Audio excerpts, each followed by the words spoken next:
नमस्कार दोस्तों, स्वागत है आप सभी लोगों का एक बार फिर से आपके चैनल ज्ञान रथ पर। तो यहाँ पर जो ये वीडियो लाया गया है इसमें रेलवे मिनिस्ट्रियली कैटेगरी में जो पूछे गए प्रश्न थे आपके 15, 16 और 17 और 18 तारीख दिसंबर में जो आपके पेपर हुए, उनमें जितने भी जीके, जीएस, साइंस और करंट अफेयर के जो प्रश्न पूछे गए थे, तो उनका यह वीडियो बनाया गया है। यह अभी आपका पार्ट 2 है।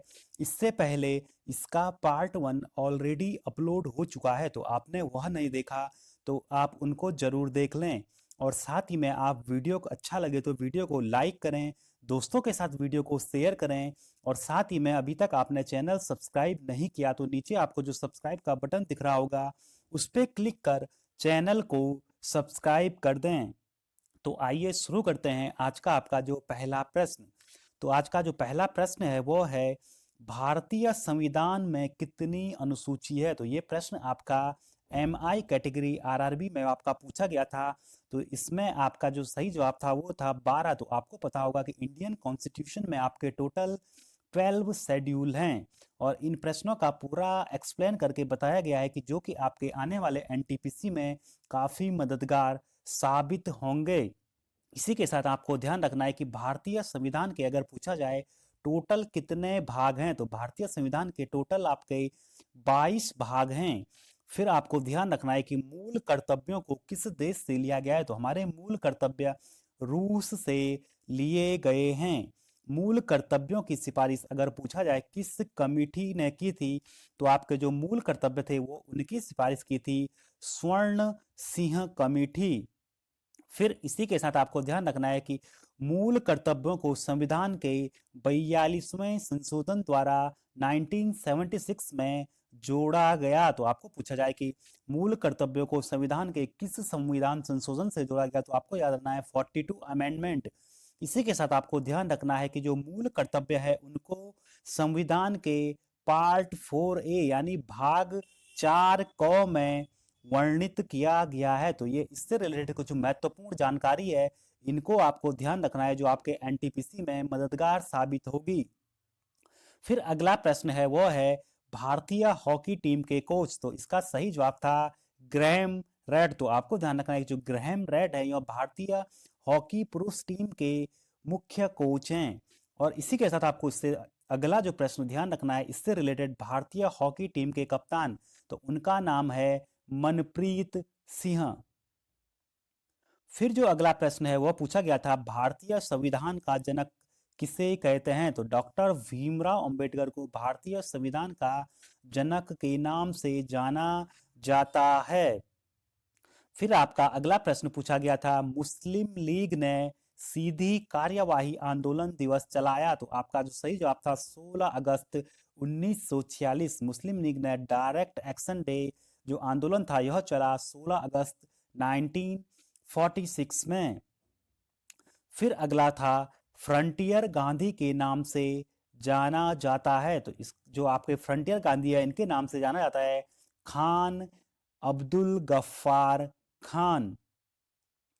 फिर अगला प्रश्न पूछा गया था आपका वो था, नेशनल एनर्जी लीडर अवार्ड 2020 किसे मिला? तो यह मिला हैदराबाद इंटरनेशनल एयरपोर्ट को आपका नेशनल एनर्जी लीडर अवार्ड 2020 मिला।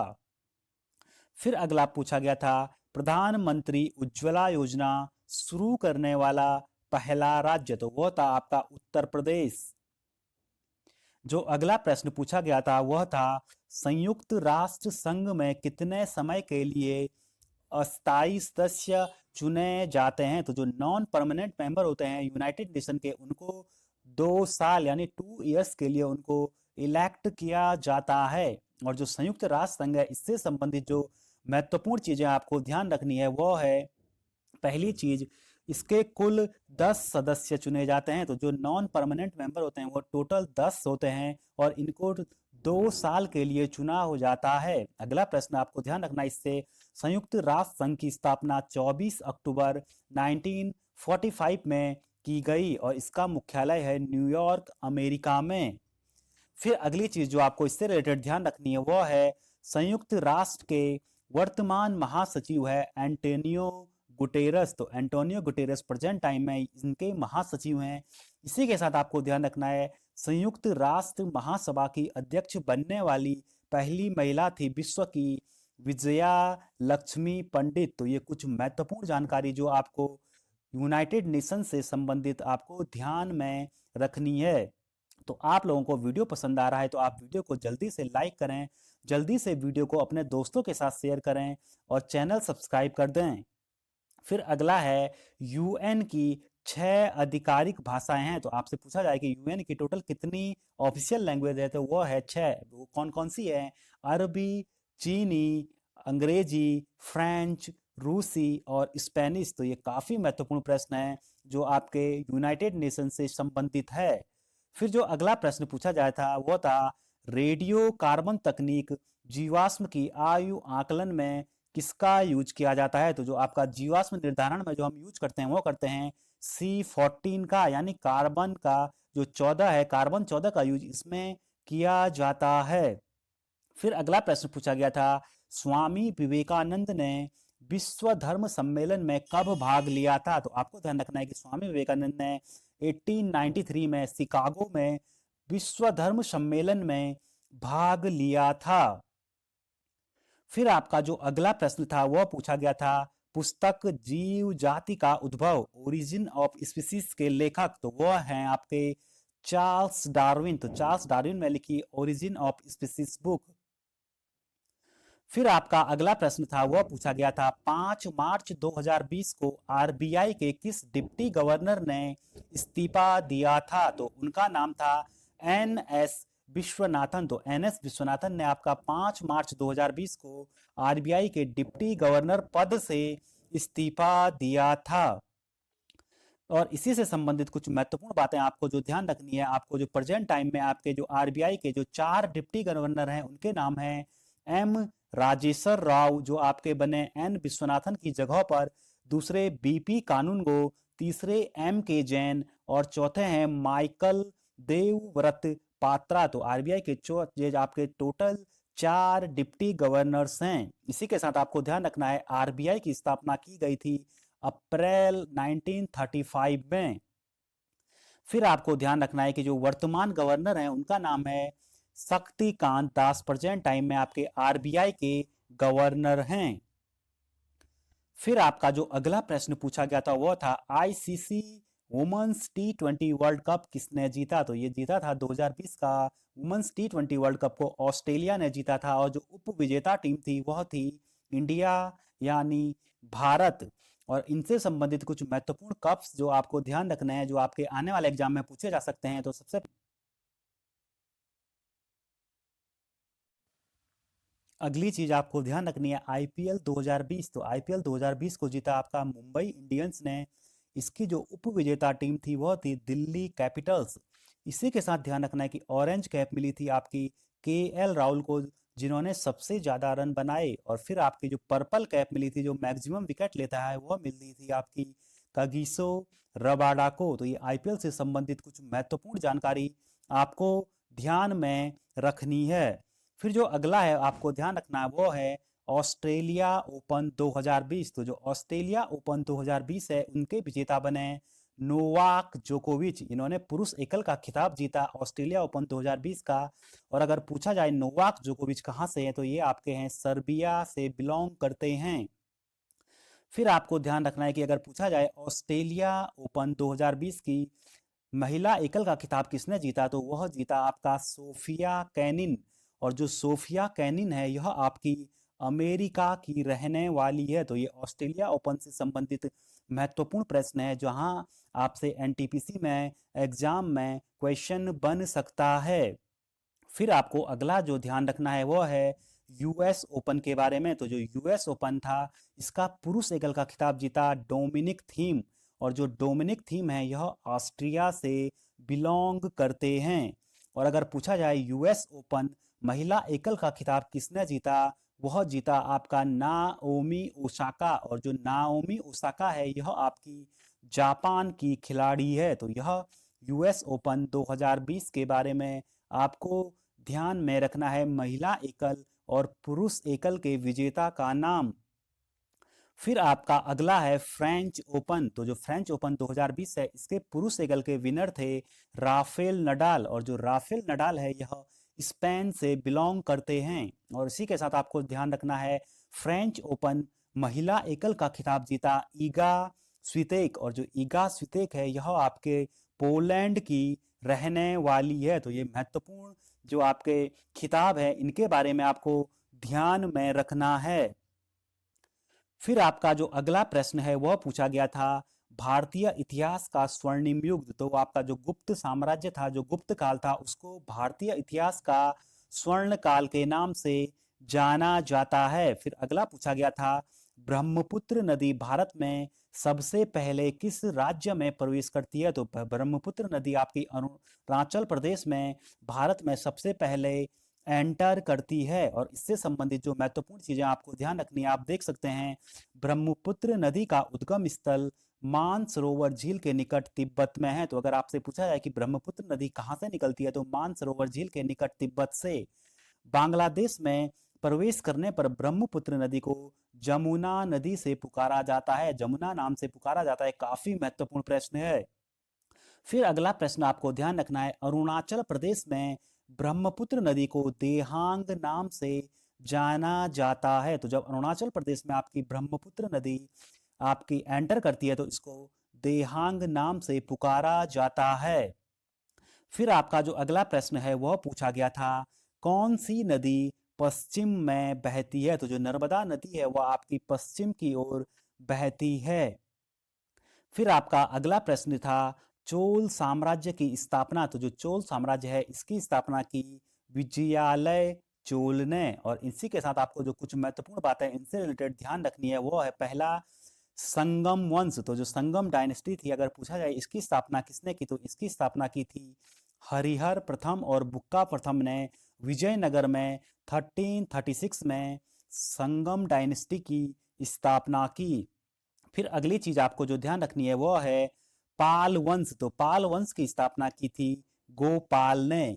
फिर अगली बात आपको जो ध्यान रखनी है वो है पल्लव वंश। तो पल्लव वंश अगर पूछा जाए तो इसके संस्थापक थे सिंह विष्णु।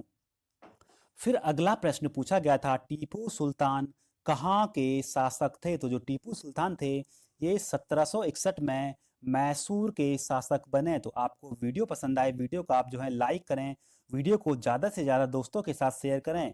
आप जितना वीडियो को लाइक और शेयर करोगे, तो इससे हमें पता लगेगा कि आपको वीडियो पसंद आ रहा है। और कमेंट करके ज़रूर बताएं कि इसी प्रकार आपको और वीडियो चाहिए, तो आप कमेंट करके बताएं। तो अगले जो है इसी प्रकार के आपके जीके जीएस के प्रश्नों की सीरीज जारी रहेगी प्रीवियस ईयर के। फिर अगला पूछा गया था, नोकिया के ब्रांड एम्बेसडर। तो जो नोकिया की जो ब्रांड एम्बेसडर है वो बनाई गई आलिया भट्ट। तो कुछ महत्वपूर्ण जो ब्रांड एम्बेसडर है, आपको जो एनटीपीसी या कोई भी एग्जाम हो इसके लिए याद रखना है, तो आपको सबसे पहला है एडिडास। तो अगर आपसे पूछा जाए एडिडास का ब्रांड एम्बेसडर का नाम, तो वह है मानुषी छिल्लर को एडिडास कंपनी ने अपना ब्रांड एम्बेसडर बनाया। अगर पूछा जाए पेटीएम फर्स्ट गेम, तो पेटीएम फर्स्ट गेम का जो जो ब्रांड एम्बेसडर है उनका नाम है सचिन तेंदुलकर। फिर अगला है स्वच्छ भारत मिशन। तो स्वच्छ भारत मिशन के आपके ब्रांड एम्बेसडर हैं अक्षय कुमार। फिर आपको अगला ध्यान रखना है पल्स पोलियो अभियान। तो पल्स पोलियो अभियान के हैं अमिताभ बच्चन। साथ ही आईडीएफसी फर्स्ट बैंक के जो आपके ब्रांड एम्बेसडर हैं वह भी है आपके अमिताभ बच्चन। फिर आपको अगला ध्यान रखना है यूनिसेफ इंडिया। तो यूनिसेफ इंडिया के युवा ब्रांड एम्बेसडर को नॉमिनेट किया गया हिमा दास को। फिर अगला ध्यान रखना है यूनिसेफ सद्भावना दूत। तो यूनिसेफ सद्भावना दूत का जो ब्रांड एम्बेसडर बनाई गई वह बनाई गई प्रियंका चोपड़ा। फिर डिजिटल इंडिया की बात करें तो इनके जो ब्रांड एम्बेसडर हैं वो है अंकित फाडिया, डिजिटल इंडिया के ब्रांड एम्बेसडर। फिर अगला ध्यान रखना है फिट इंडिया। तो फिट इंडिया के जो ब्रांड एम्बेसडर बनाए गए सोनू सूद। फिर ध्यान रखना है बीएसएनएल। तो जो बीएसएनएल के जो ब्रांड एम्बेसडर हैं वो है मैरी कॉम। अगला आपको ध्यान रखना है एसबीआई योनो ऐप। तो जो एसबीआई की योनो ऐप है, इनका ब्रांड एम्बेसडर बनाया गया स्वप्ना बर्मन। तो जो आपकी स्वप्ना बर्मन है वो है एसबीआई योनो की ब्रांड एम्बेसडर। फिर अगर आपसे पूछा जाए भारत पे, तो जो भारत पे हैं इसके जो ब्रांड एम्बेसडर बनाए गए वो हैं सलमान खान। तो ये कुछ महत्वपूर्ण जो ब्रांड एम्बेसडर है आपको ध्यान रखना है। फिर अगला है नेशनल एंटी डोपिंग एजेंसी, इसका जो नाडा है, इसका जो ब्रांड एम्बेसडर बनाई गई सुनील शेट्टी को। अगला है सिक्किम राज्य के ब्रांड एम्बेसडर, तो सिक्किम राज्य के आपके जो ब्रांड एम्बेसडर हैं वो है AR रहमान। फिर आपको जो अगला ध्यान रखना है वो है इलेक्ट्रिक व्हीलर जो आपकी कंपनी है ई बाइक को, इसके जो ब्रांड एम्बेसडर हैं ई बाइक गो के हरभजन सिंह। अगर पूछा जाए स्पोर्ट्स अड्डा जो आपकी न्यूज स्पोर्ट्स न्यूज है, इसके जो ब्रांड एम्बेसडर हैं वो हैं ब्रेटली। तो ये कुछ महत्वपूर्ण ब्रांड एम्बेसडर आपको ध्यान रखना है। फिर अगर है UNEP के गुडविल जो ब्रांड एम्बेसडर है वो बनाई गई दिया मिर्जा को यूनाइटेड नेशन एनवायरनमेंट प्रोग्राम का गुडविल ब्रांड एम्बेसडर बनाया गया। आरोग्य सेतु जो है इसके ब्रांड एम्बेसडर हैं अजय देवगन। फिर जो अगला है मोरक्को, तो आपसे पूछा गया था मोरक्को की राजधानी बतानी थी, तो जो मोरक्को है इसकी जो कैपिटल है वो है रबत। फिर अगला पूछा गया था नीति आयोग की स्थापना कब की गई, तो नीति आयोग की स्थापना 1 जनवरी 2015 को की गई। और जो नीति आयोग है इसके बारे में जो महत्वपूर्ण जानकारी आपको ध्यान रखनी है, नीति आयोग के मुख्य कार्यकारी अधिकारी जो CEO हैं उनका नाम है अमिताभ कांत। और नीति आयोग के जो अध्यक्ष हैं वो आपके होते हैं प्रधानमंत्री। तो प्रेजेंट टाइम में आपके श्री नरेंद्र मोदी आपके नीति आयोग के अध्यक्ष हैं। फिर जो अगला पूछा गया था विश्व का सबसे बड़ा द्वीप का नाम बताना था, तो जो विश्व का सबसे बड़ा द्वीप है वो ग्रीनलैंड है। और अगर पूछा जाए भारत का सबसे बड़ा नदी द्वीप, तो वह माजुली द्वीप है जो आपका ब्रह्मपुत्र नदी पर बनता है, जहां पर आपका सुंदरवन का डेल्टा भी है। तो यह है आपके जो आपके पूछे गए RRB MI कैटेगरी में ये सारे प्रश्न पूछे गए हैं। और जो आपके कुछ यहाँ पर पूरी डिटेल्स दी गई है जो आपके आने वाले एग्जाम के लिए आपको मददगार साबित होगी। अगला है हिरोशिमा पर परमाणु बम, तो ये कब गिराया गया था पूछा गया था, तो ये गिराया गया था 6 अगस्त 1945। और आपको इससे संबंधित जो ध्यान रखना है, इस बम का नाम था लिटिल बॉय जो हिरोशिमा पर गिराया गया था। और अगर अगला पूछा जाए कि नागासाकी पर कब गिराया गया था, तो ये गिराया गया 9 अगस्त 1945 को और इसका नाम था फैटमैन। फिर अगला प्रश्न था वो पूछा गया था इंडिका पुस्तक के लेखक, तो आपको ध्यान रखना है मैगस्थनीज आपके इंडिका पुस्तक के लेखक हैं। और इसी के साथ कुछ महत्वपूर्ण किताबों के आपके जो लेखक हैं आपको ध्यान रखने हैं, जैसे अष्टाध्यायी, तो अष्टाध्यायी लिखी है पाणिनि ने। इसी के साथ अगर आपसे पूछा जाए मुद्रा राक्षस देवी चंद्रगुप्त, ये लिखी है विशाख दत्त ने। कुमार संभवन, अभिज्ञान शाकुंतलम, मेघदूत, रघुवंशम, मालविका मित्रम, ऋतुसंहारम, अगर पूछा जाए इनके राइटर तो ये हैं कालिदास। अगले है जो महत्वपूर्ण किताब हैं हर्ष चरित्र और कादम्बरी लिखी है बाण भट्ट ने। पृथ्वीराज रासो के रचयिता चंद्रबरदाई। राजतरंगिणी के लेखक हैं कल्हण। फिर है पंचतंत्र, तो पंचतंत्र विष्णु शर्मा ने लिखी है। गीत गोविंद अगर पूछा जाए तो गीत गोविंद के जो लेखक हैं वो हैं जयदेव। तो फिर अगला है देवधर ट्रॉफी से पूछा गया था कि यह किससे संबंधित है, तो देवधर ट्रॉफी का संबंध है क्रिकेट से। तो कुछ महत्वपूर्ण ट्रॉफी जो किस खेल से संबंधित है आपको ध्यान रखनी है। अगर पूछा जाए आगा खां कप, तो ये इसका संबंध है हॉकी से। अगला आपको ध्यान रखना है अजलान शाह कप, तो अजलान शाह कप अगर पूछा जाए तो इसका संबंध है हॉकी से। बैटन कप का संबंध भी हॉकी से।